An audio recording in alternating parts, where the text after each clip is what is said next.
નમસ્કાર, યસ ડોક્ટરમાં આપનું સ્વાગત છે. આપની સાથે હું છું જુહી.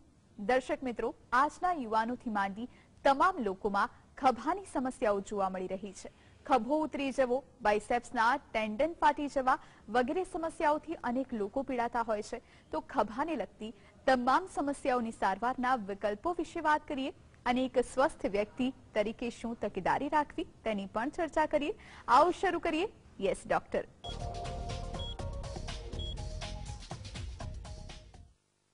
ડોક્ટર પ્રવીણ શારદા અપોલો હોસ્પિટલના કન્સલ્ટન્ટ ડોક્ટર છે.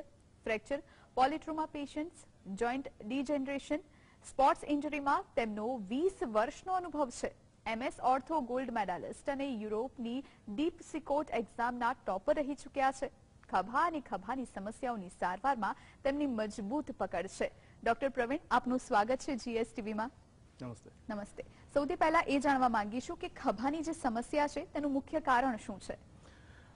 ખભાની સમસ્યાઓના અમુક કોમન કારણ જે હોય છે એની પહેલા હું તમને જરાક એક બ્રીફ ડિસ્ક્રિપ્શન આપું કે ખભો જે છે એ બીજા જોઈન્ટ કરતા અલગ કેમ છે.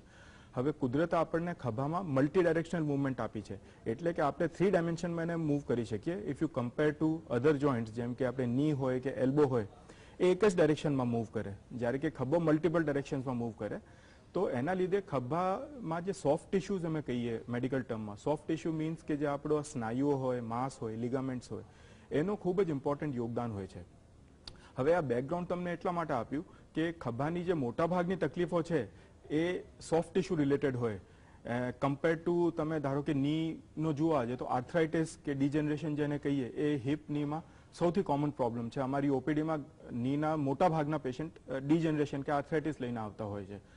પણ કમ્પેરેટિવલી ખભામાં અમારે આર્થરાઇટિસની પ્રોબ્લેમ ઘણી ઓછી જોવા મળે છે. But most of the problems are related to soft tissues. તો એમાં સોફ્ટ ટિશ્યુ જેમ કે ટેન્ડન છે એનો ફાટી જવો, કે ટેન્ડનમાં સોજો આવો, કે સોજાના લીધે જે ઇન્ફ્લેમેશન વધી જાય તેમાંથી ફ્રોઝન શોલ્ડર ઊભો થાય. તો એ બધી અમુક વસ્તુઓ અમને ક્લિનિકમાં ખાસી જોવા મળે છે. એના ઉપરાંત સ્પોર્ટ્સ ઇન્જરીઝ જે હોય એમાં બી ખભાની ડિસ્લોકેશન થવાની એક કોમન પ્રોબ્લેમ છે. So something we see quite commonly in our OPDs. જી ડોક્ટર પ્રવીણ, રોટેટર કફ તૂટવાની સારવારના વિકલ્પો છે. હવે રોટેટર કફ જે છે એ એના ટ્રીટમેન્ટ માટે ઘણા બધા વેરિયેબલ્સ છે. So the treatment has to be customised to the patient. હવે સૌથી પહેલા આપણે જોવા જઈએ તો એમાં પેશન્ટની એજ એક ઇમ્પોર્ટન્ટ ફેક્ટર છે. એ તમને એક સ્ટેટિસ્ટિક્સ આપું કે rotator cough tear is so common કે 80 વર્ષની ઉપરની એજના જે લોકો છે એમાં તમે ઓલમોસ્ટ 50% લોકોને રોટેટર કફ ટેર હોય. પણ એનું મિનિંગ એ નથી કે બધાને આપણે એને રિપેર કરવું પડે. ઇટ મીન્સ કે પેશન્ટને એના લીધે કેટલા સિમ્ટમ્સ છે, એ સિમ્ટમ્સ અને એને કેટલી જરૂરિયાત છે એ પ્રમાણે ટ્રીટમેન્ટ ટાઇટ્રેટ કરવું પડે અમારે. હવે that is one factor. Second factor is કે ફંક્શન કેટલું એફેક્ટ કરે છે. ઘણા લોકોને ડિજનરેટિવ ટેર હોય, અમે તમને વાત કરી 80 વર્ષના કે ઓલ્ડ એજ ગ્રુપમાં ઘણા લોકોને ટેર હોય પણ એમને કંઈ દુખાવો નથી હોતો. એનું કારણ એ છે કે આજુબાજુના જે મસલ્સ છે એ કોમ્પન્સેટ કરી દે, એટલે બધાને કંઈ એમાં ઓપરેશન કે રિપેરની જરૂર ના પડે. પણ more important determinant of rotator cuff treatment is કે એ ટેરની સાઇઝ શું છે. સાઇઝ ઇન ધ સેન્સ કે થોડુંક તમને ટેકનિકલ મારે બેકગ્રાઉન્ડ આપવો પડશે. રોટેટર કફ શું છે, એકચ્યુઅલી 4 મેઇન મસલ્સ હોય આપણે ખભાના, જેના લીધે આપણે પાવર મળતી હોય મુવમેન્ટ માટેની. હવે એ મસલ્સ જ્યારે ઇન્સર્ટ થાય હાડકામાં, દે કમ ટુગેધર ઇન અ શીટ. એ 4 મસલ્સના જે સ્નાયુ ટેન્ડન હોય એ એક જ શીટમાં આવીને ઇન્સર્ટ કરે. So it is a 4-in-1 type of tendon, અને એને રોટેટર કફ નામ આપ્યું છે, પણ actually they are 4 separate muscles. હવે એ ટેન્ડનનો જે સાઇઝ કેટલો છે અને થિકનેસ હોય, હવે it is about 1 centimetre thick. તો એ પાર્શિયલ થિકનેસ છે કે ફૂલ થિકનેસ છે, ફૂલ થિકનેસ છે તો કેટલો મોટો ટેર છે, એ બધી વસ્તુઓ થોડીક ટેકનિકલ અને એના ઉપરાંત પેશન્ટના સિમ્ટમ્સ એ જાણીને અમારે ટ્રીટમેન્ટ ઓપ્શન્સ આપવા પડે. Coming to the treatment options, એમાં there is a whole range. બધાને ઓપરેશનની જરૂર ના હોય. જો જરૂર હોય તો nowadays we can do it with arthroscopic techniques, એટલે દૂરબીનથી કરી શકાય વિથ મિનિમલી ઇન્વેઝિવ સર્જરી. પણ ઘણા બધા લોકો ધારો કે એમને પાર્શિયલ થિકનેસ ટેર હોય તો એમાં we can use injection therapy. એમાં બાયોલોજિક થેરાપી હોય which is called platelet rich plasma, એટલે પેશન્ટના પોતાના બ્લડમાંથી અમુક જે હીલિંગ તત્વો છે એ એક્સ્ટ્રેક્ટ કરી અને એને ઇન્જેક્ટ કરી શકાય છે. અને અલ્ટિમેટલી રિહેબિલિટેશન જે કહીએ એટલે ફિઝિયોથેરાપી ઇનિશિયલ સ્ટેજ હોય કે માઇનોર ટેર્સ હોય એમાં ખાલી આપણે કન્ડિશનિંગ કરીએ, બાકી મસલ્સને મજબૂત કરીએ તો બી ટ્રીટમેન્ટ થઈ શકે એમ છે. તો અલ્ટિમેટલી જે એનો એક સ્ટ્રેટ આન્સર નથી, but every patient needs to have a customize treatment. કોઈ પણ વ્યક્તિને કેવી રીતે ખબર પડે કે એને કયા પ્રકારનો દુખાવો છે? રાઈટ, થોડુંક ડિફિકલ્ટ પડે because to self diagnose shoulder conditions is difficult. પણ એમાં અમુક જે પોઇન્ટર્સ હોય કે હિસ્ટ્રીમાં હોય પોઇન્ટર્સ, કે ધારો કે તમે પડી ગયા છો ફોર એક્ઝામ્પલ અને અઠવાડિયા પછી બી તમારો દુખાવો ઇમ્પ્રૂવ નથી થતો, અથવા તો તમારો હાથ જે છે એ મૂવમેન્ટ ધારીએ એવી ઇમ્પ્રૂવ નથી થતી, then you should be thinking of a tendon tear. કે અમુક વાર આપણે જોરથી ખભાના ભાગે પડી જઈએ તો એક્સરે નોર્મલ હોય, and that is the most important thing to understand. કે ઘણીવાર લોકોને શું હોય, પડી ગયા, દુખાવો થાય છે, આપણે એક એક્સરે પડાવી લીધું, એ નોર્મલ છે એટલે વી આર રિલેક્સ, કે એવું કોઈ પ્રોબ્લેમ નથી. But that is not the case. આ જે સોફ્ટ ટિશ્યુઝની હું વાત કરું છું, એ સોફ્ટ ટિશ્યુઝ એટલે લિગામેન્ટ કે ટેન્ડન્સ એ એક્સરેમાં ના દેખાય. It is only seen in other modalities. For example MRI કરાવવું પડે કે સોનોગ્રાફી કરાવવી પડે, એમાં દેખાય. તો એક તો વસ્તુ એ છે કે તમારી હિસ્ટ્રીમાંથી તમને થોડુંક આઈડિયા આવી જાય. હાથ જાતે અધ્ધર ના થતું હોય પણ સપોર્ટથી ઊંચો થતો હોય, that means you may have a tendon tear, અને તમારે એક એક્સપર્ટને જઈને મળવું જોઈએ, પછી આગળની જે બી ઇન્વેસ્ટિગેશન હોય એ કરવી પડે. સેકન્ડલી, જે કોમન કન્ડિશન્સમાં હું કહી શકું તો ફ્રોઝન શોલ્ડર ફોર એક્ઝામ્પલ ખૂબ જ કોમન છે. તો ફ્રોઝન શોલ્ડરમાં પેસિવ મુવમેન્ટ્સ તમારી રેસ્ટ્રિક્ટ થઈ જાય, એટલે તમે બીજા હાથથી સપોર્ટ કરીને એને કરવા માંગો ઊંચો તો બી એ થતો નથી. That means you should be thinking of frozen shoulder. પણ એ એક થોડુંક લોંગ પ્રક્રિયા છે, 2-3 મહિનામાં થોડુંક તમને ખ્યાલ આવે.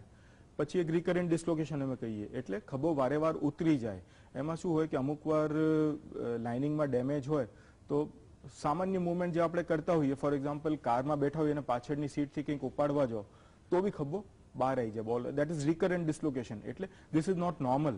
તમે ભલે એને જાતે રિલોકેટ કરી શકો, but then you need to have an expert opinion and further investigation for treatment. જી ડોક્ટર પ્રવીણ, આપ જોડાયેલા રહેશો. આગળ પણ આપનું માહિતી અને માર્ગદર્શન યથાવત રાખીશું. Thank you. આ સાથે યસ ડોક્ટરમાં રોકાઈશું એક બ્રેક માટે. આપ જોતા રહો GSTV. Welcome back. યસ ડોક્ટરમાં ફરી એક વખત ડોક્ટર પ્રવીણ આપનું સ્વાગત છે. Thank you. જીમ અથવા રમતગમત વખતે કયા પ્રકારની સામાન્ય ઈજાઓ જોવા મળે છે? Again mainly related to soft issues. હવે જીમ અને રમતગમત હવે ખૂબ જ પિકઅપ થયું છે અમુક લાસ્ટ યર્સમાં. તો એમાં મોટા ભાગના જે બે જોઈન્ટ ઇન્જર થતા હોય છે, દેટ ઇઝ ની ઓર શોલ્ડર. હવે નીમાં તમે જોવા જાઓ તો લગભગ બધાએ ACL નું નામ સાંભળ્યું હશે, અને એસ્પેશિયલી જે સ્પોર્ટ્સ કરતા હોય એ લોકોએ જોયું બી હશે કે it is a very common injury. જે લિગામેન્ટ હોય નીનો એ તૂટી જાય. એ જ રીતના શોલ્ડરમાં બી જે 3 મેઇન લિગામેન્ટ્સ હોય એક્સક્યુઝ મી 3 મેઇન લિગામેન્ટ્સ હોય એ તૂટી જાય, અને અથવા તો જે ટેન્ડન હોય એમાં ડેમેજ થઈ શકે. એમાં જે અમુક એક્સરસાઇઝીસ કે અમુક મૂવમેન્ટ્સમાં જે ઇન્જરી થતી હોય એ તમને કહું તો ફર્સ્ટ થિંગ ઇઝ કે બેન્ચ પ્રેસિંગ કરતા હોઈએ જીમમાં મોટા ભાગના, તો એમાં બાઇસેપ્સ ટેન્ડન ઇન્જરી થઈ શકે છે. Which is biceps is a muscle, જે આ આપણો ભાગ હોય આમમાં એને બાઇસેપ્સ મસલ હોય. એનો એક ઇન્સર્શન એલ્બોની બાજુમાં હોય અને એક ખભાની બાજુમાં હોય. તો it can get damage from both sides. પણ મેઇનલી ડેડ લિફ્ટ કરતા હોય લોકો કે બેન્ચ પ્રેસિંગ કરતા હોય વિથ હેવી વેઇટ્સ, તો એમાં ખાસ કરીને શોલ્ડરનો જે ભાગનો ટેન્ડન છે એ તૂટી જવાની શક્યતા હોય છે. અને એક ખાલી ઇમ્પોર્ટન્ટ વસ્તુ એમાં હું હાઇલાઇટ કરવા માંગુ છું કે એ વસ્તુ મિડલ એજમાં વધારે કોમન છે. હવે આપણે જીમની એક એક્ટિવિટી અને જે ટેવાયેલા હોઈએ young age, but as we reach middle age આપણા જે ટિશ્યુઝ હોય એની સ્ટ્રેન્થ એટલી બધી રહેતી નથી. તો એક થોડુંક જે લોકો રેગ્યુલર જીમ યુઝર્સ છે એમને ધ્યાનમાં રાખવા જેવું છે કે as V grow older, especially 40 to 60 નો જે એજ ગ્રુપ છે એમાં થોડુંક આપણે કટબેક કરવું પડે in what we are doing, નહીતર આ બધી ઇન્જરી થવાની શક્યતા રહે. તો આ એક બાઇસેપ્સ ટેન્ડનની મેં વાત કરી. બીજો એક ઇન્જરી થઈ શકે, ડિસ્લોકેશન થઈ શકે. It is again related to bench pressing, કે જે આપણે ઉપર સ્ટ્રેસ આપતો હોઈએ અપર બોડી બિલ્ડઅપ માટે. તો એમાં અમુક વાર વેઇટનું થોડુંક ઇમ્બેલેન્સ થઈ જાય તો ખભો છટકી જાય અને જે લાઇનિંગ હોય ખભાની એ તૂટી જાય. That is called labrum. હવે એવો જો હીલ ના થાય પ્રોપરલી તો that can cause increase laxity, એટલે ખભામાં જગ્યા જરૂરિયાત કરતાં વધારે થઈ જાય, તો પછી રૂટીન મુવમેન્ટ્સમાં બી એ ડિસલોકેશન થયા કરે છે. ત્રીજી એક તમને જીમ ઇન્જરી, મેં તમને પહેલા રોટેટર કફ ટેરની વાત કરી. It is not full tear is not very common, પણ એમાં ઘણીવાર પાર્શિયલ ટેર થતા હોય છે અને એનો ઇલાજ અમુક વાર ખાલી રેસ્ટ આપીએ તો બી એ વસ્તુ હીલ થઈ જાય, પણ it is sometimes difficult to explain to the patients કે ભાઈ તમે 6 અઠવાડિયા કે 2 મહિના સુધી તમે રેસ્ટ આપો અને ટાર્ગેટેડ ફિઝિયોથેરાપી કરો, then you may not need any other intervention. તો it is important કે તમે એક એક્સપર્ટની સલાહ લો એમાં અને એ પ્રમાણે આગળ ની સારવાર નક્કી કરો. બિલકુલ. બાયસેપ્સના ટેન્ડન ફાટેલા હોય તેના લક્ષણો શું? રાઈટ. બાયસેપ્સમાં મેં તમને હમણાં જ કીધું કે it can tear from the elbow, અથવા તો શોલ્ડર હોય તો શોલ્ડરમાંથી બી ટેર થઈ શકે. મેઇન જે લક્ષણ હોય, તમને એવું ફીલ થાય પેશન્ટને કે સમથિંગ એ સ્નેપ, એટલે દે એક્સપ્લેન ઇટ કે ભાઈ એક ઝાટકો વાગ્યો. હવે એ ઝાટકો કોની બાજુ વાગ્યો હોય કે ઉપર ખભાના બાજુમાં વાગ્યો, એટલે એનાથી તમને ખ્યાલ આવે કે ક્યાં ઇન્જરી થઈ છે. That is first part. Second thing is કે એના લીધે ઇમિડિયેટલી પછી તમારે સ્વેલિંગ થાય અને જે બ્રુઝ કહીએ એટલે લીલ જામી જાય આમમાં, એવું થાય અને જે શેપ છે બદલી જાય, કારણ કે આ વસ્તુ એક આપણું જે મસલ છે એ મસલ એક ટેન્શનમાં હોય because of the insertion on both side. એક બાજુનો જો અટેચમેન્ટ તૂટી જાય તો એ લૂઝ પડી જાય, એટલે તમારે થોડુંક મસલનો શેપ બદલી જાય. હવે આ વસ્તુ યુઝ્યુઅલી મહિના જેવું થાય અને થોડુંક રિકવર થતા, બટ આ સિમ્ટમ્સ જો તમને આવે તો એની એક કન્સલ્ટેશન વહેલું કરવું અગત્યનું એટલા માટે છે કે જો એલ્બો બાજુથી તમારું ટેન્ડન સ્નેપ થઈ ગયો હોય તો એનો એક વિન્ડો નાનો હોય રિપેર કરવા માટે. એ મહિના પછી એટલો બધો સંકુડી જાય, શોર્ટન થઈ જાય કે એને પાછું રિપેર કરીને રીએટેચ કરવું એ ડિફિકલ્ટ થઈ જાય છે. એટલે એના માટે તમારે વિધિન ફર્સ્ટ વીક ઓર 2 એક કન્સલ્ટેશન કરીને ડાયગ્નોસિસ એસ્ટાબ્લિશ કરાવવું પડે. જી ચોક્કસથી. ઘણા બધા દર્શક મિત્રોને ફ્રોઝન શોલ્ડરની પણ સમસ્યા હશે, ઘણા લોકોમાં જોવા મળતી હોય છે, તો આ સમસ્યા શું છે અને કેવી રીતે ઉદ્ભવે છે? હા, દેટ્સ અ ગુડ ક્વેશ્ચન, અને આ થોડુંક એકચ્યુઅલી આપણે જે લિમિટેડ ટાઈમ છે એમાં કદાચ એક્સપ્લેન કરવું અઘરું પડે, but frozen shoulder is an extremely common condition અને ધ સેડ પાર્ટ ઇઝ કે ઓલ્સો ફ્રિક્વન્ટલી મિસડાયગ્નોઝડ, કે ઘણીવાર ખભાના લગતા કોઈ બી દુખાવો હોય એનો એક લેબલ ડાયગ્નોસિસ ફ્રોઝન શોલ્ડર તરીકે આવી જાય, પણ actually it is a set of specific findings. અને એમાં સૌથી અગત્યનું શું છે કે ફ્રોઝન શોલ્ડર એટલે કે તમારે મુવમેન્ટ જે અમે પેસિવલી કહીએ, પેસિવલી એટલે સપોર્ટ સાથે હાથ ઊંચા કરવા હો એવું બી ના થાય, એટલે દેર ઇઝ અ મેકેનિકલ બ્લોક. તો જાતે બી ના કરી શકો અને તમે બીજા હાથના સપોર્ટથી કે કોક અધર પર્સન તમારો હાથ મૂવ કરવા માંગે તો એક પર્ટિક્યુલર લિમિટ પછી એ મૂવ ના કરે, તો that is indicative of frozen shoulder. છતાં બી તમારે એક એક્સપર્ટ કે એક સ્પેશિયલિસ્ટ પાસે જઈ અને કન્ફર્મ કરાવવું પડે. હવે ફ્રોઝન શોલ્ડર જે છે એ એક ખૂબ લાંબી પ્રક્રિયા છે, કુદરતી પ્રક્રિયા છે. And basically what happens is કે આપણું જે ગોળો હોય અને એની સામે કપ હોય, એને એક કુદરતે કવર આપ્યો હોય જે કે એને પોઝિશનમાં રાખે, છટકી ના જાય તેના માટે. હવે અમુક કન્ડિશન્સમાં અમુક વાર બેઠો માર વાગ્યો હોય તો બી એવું થાય, અથવા દેર is a certain set of patients જેમને લોંગ ટર્મ ડાયાબિટીઝ હોય કે થાઇરોઇડના પ્રોબ્લેમ હોય કે ઘણા બધા એવા રિસ્ક ફેક્ટર્સ છે જે લોકોને ફ્રોઝન શોલ્ડર થવાની શક્યતા વધારે હોય. તમને એક સ્ટેટિસ્ટિક એમાં આપું કે નોર્મલ પોપ્યુલેશનમાં એવું કહેવાય છે કે 5% રિસ્ક છે એને લાઈફ ટાઈમ ફ્રોઝન શોલ્ડર થવાની, કે આપણે એડલ્ટ એજ ગ્રુપ એટલે 20 થી 70 કે 80 એજ ગ્રુપમાં 5%, પણ જે ડાયાબિટીક હોય એ લોકોને 30% રિસ્ક છે ફ્રોઝન શોલ્ડર થવાની. એટલે 3 માંથી 1 ડાયાબિટીકને during their life time frozen shoulder થશે એવું સ્ટેટિસ્ટિક છે. અને એના 3 સ્ટેજ હોય છે. તો ફ્રોઝન શોલ્ડરમાં તમે કયા સ્ટેજમાં ડાયગ્નોસિસ એસ્ટાબ્લિશ થાય છે એના ઉપરથી નક્કી થાય કે તમારું ટ્રીટમેન્ટ શું થશે. તો પહેલો જે સ્ટેજ હોય એને અમે કહીએ ઇટ્સ ઇન્ફ્લેમેશન સ્ટેજ, એટલે સોજો, એમાં ખૂબ જ દુખાવો થાય પેશન્ટને, મૂવમેન્ટ કરી શકે બટ વિથ સિવિયર પેઇન, એ 6 થી 8 મહિના ચાલે. પછી નેક્સ્ટ સ્ટેજ હોય એમાં ખભો જામી ગયો હોય જેને અમે ફ્રોઝન સ્ટેજ કહીએ, એટલે ફ્રીઝિંગ કે ફ્રોઝન. એમાં જે લાઇનિંગ હોય which is normally less than a millimeter, એ લગભગ 5 કે 10 mm જેટલું બી થીક થઈ જાય, એટલે 5 થી 10 ગણું એનું થિકનેસ વધી જાય અને મૂવમેન્ટ્સ એકદમ રેસ્ટ્રિક્ટ થઈ જાય. That is the second stage. એ 12 થી 18 મહિના ચાલે. અને થર્ડ સ્ટેજ ઇઝ કે ગ્રેજ્યુઅલી એ નોર્મલ થવા લાગે, એના બીજા વર્ષથી 1.5 વર્ષ થાય. તો આમ જોવા જઈએ તો એ લગભગ 2.5 થી 3 વર્ષની પ્રક્રિયા છે. પણ એક ભ્રાંતિ છે આપણે સમાજમાં કે એનો કોઈ ટ્રીટમેન્ટ નથી, બીકોઝ હિસ્ટોરિકલી ફ્રોઝન શોલ્ડરનો કોઈ ટ્રીટમેન્ટ અવેલેબલ હતો નહીં એક્સેપ્ટ ફોર કન્ટિન્યુઇંગ એક્સરસાઇઝીસ.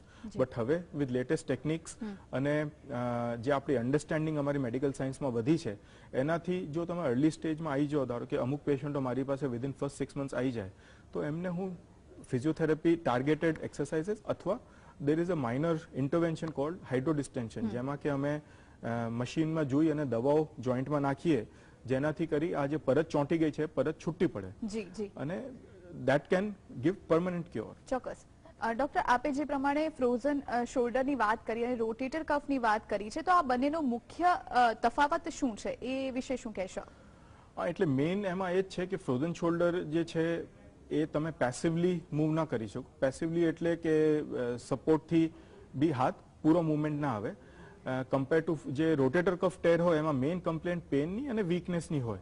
અમુક વાર દુખાવાના લીધે લોકો મુવમેન્ટ ના કરતા હોય છે, પણ પેસિવલી કોઈક બીજો માણસ કરે તો મુવમેન્ટ ઓલમોસ્ટ પૂરી હોય.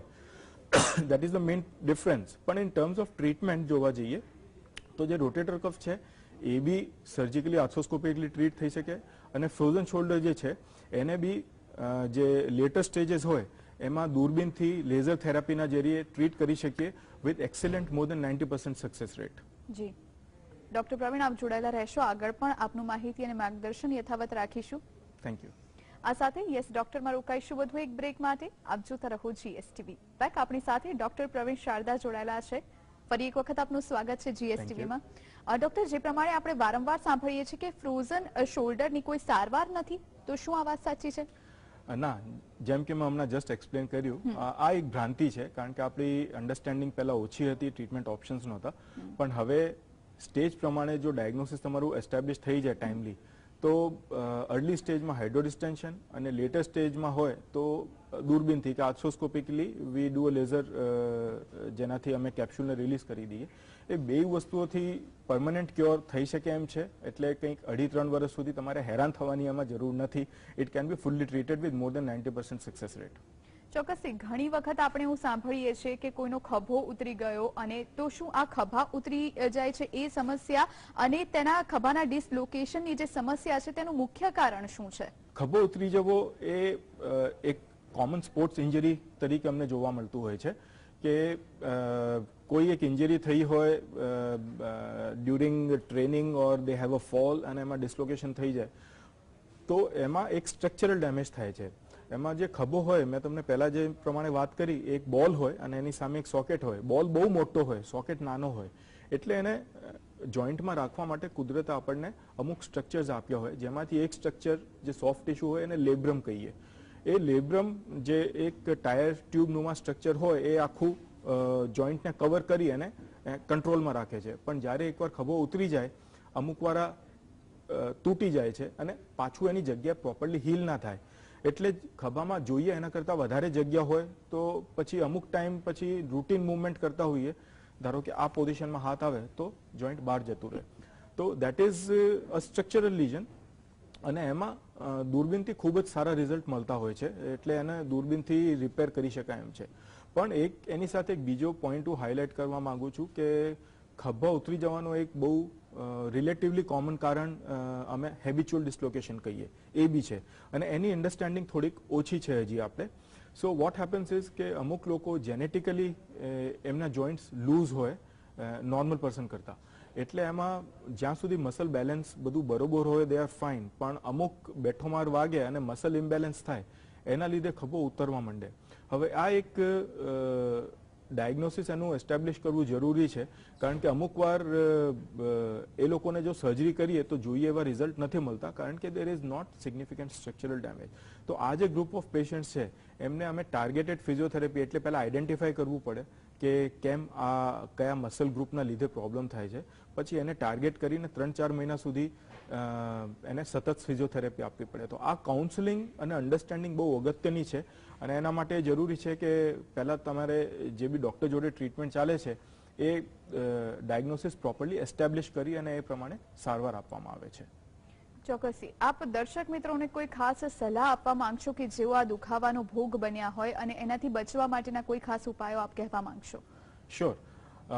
એક મેઇન જે હું સલાહ આપીશ કે શોલ્ડરના ઇન્જરીઝ મોસ્ટલી બે ટાઈપના હોય, સ્પોર્ટ્સ ઇન્જરી રિલેટેડ કા ડિજનરેશન રિલેટેડ, એજ રિલેટેડ. પણ જે સ્પોર્ટ્સ ઇન્જરી વાળા છે એમાં મોટા ભાગના ઇન્જરીઝ અમારે વોર્મઅપ નો અભાવ એના લીધે જોવા મળતા હોય છે. એટલે આપણે જ્યારે બી રમવા જઈએ કે જીમમાં જઈએ, એક વોર્મઅપ અને કૂલ ડાઉન એ ખૂબ જ અગત્યનું છે. અને મોટા ભાગની ઇન્જરી તમે અવોઇડ કરી શકો જો તમે પ્રોપર કન્ડિશનિંગ અને વોર્મઅપ સાથે તમારી એક્ટિવિટીઝ ચાલુ કરો. અને જે ઓલ્ડર એજ ગ્રુપ છે એમાં મેં પહેલા વાત કરી એ પ્રમાણે કે આપણે એઝ વી ગ્રો ઓલ્ડર આપણે જરૂરી છે આપણા લિમિટેશન્સ થોડાક આવે કે આપણે જે જીમમાં વેટ્સ કરતા હોઈએ કે એક્સરસાઇઝીસ કરતા હોઈએ કે ઘરે બી આપણે જે વજન ઉપાડતા હોઈએ એમાં આપણે થોડુંક કેરફુલ રહેવું પડે, જેનાથી લઈને કે આપણા ટેન્ડન્સ ઉપર કે સ્નાયુઓ ઉપર એક્સ્ટ્રા લોડ ના આવે. આટલી બધી આપણે ચર્ચા કરી, એમાંથી ઘણી બધી માહિતી મારી વેબસાઇટ પર ઉપલબ્ધ છે. કોમન જે આપણે મિથ્સ છે અને common treatment protocols, physiotherapy protocols એ મારી વેબસાઇટ www.drsarda.in પર ઉપલબ્ધ છે, જ્યાંથી જઈને તમે ફ્રીલી ડાઉનલોડ કરી શકો અને વધારે માહિતી મેળવી શકો છો. ડોક્ટર પ્રવીણ, આપ જોડાયા અને માહિતી અને માર્ગદર્શન અમારા દર્શક મિત્રોને આપ્યું તે બદલ આપનો આભાર. Thank you very much. Thank you so much. આ સાથે યસ ડોક્ટરમાં અત્યારે બસ આટલું જ. આપ જોતા રહો GS TV. નમસ્કાર.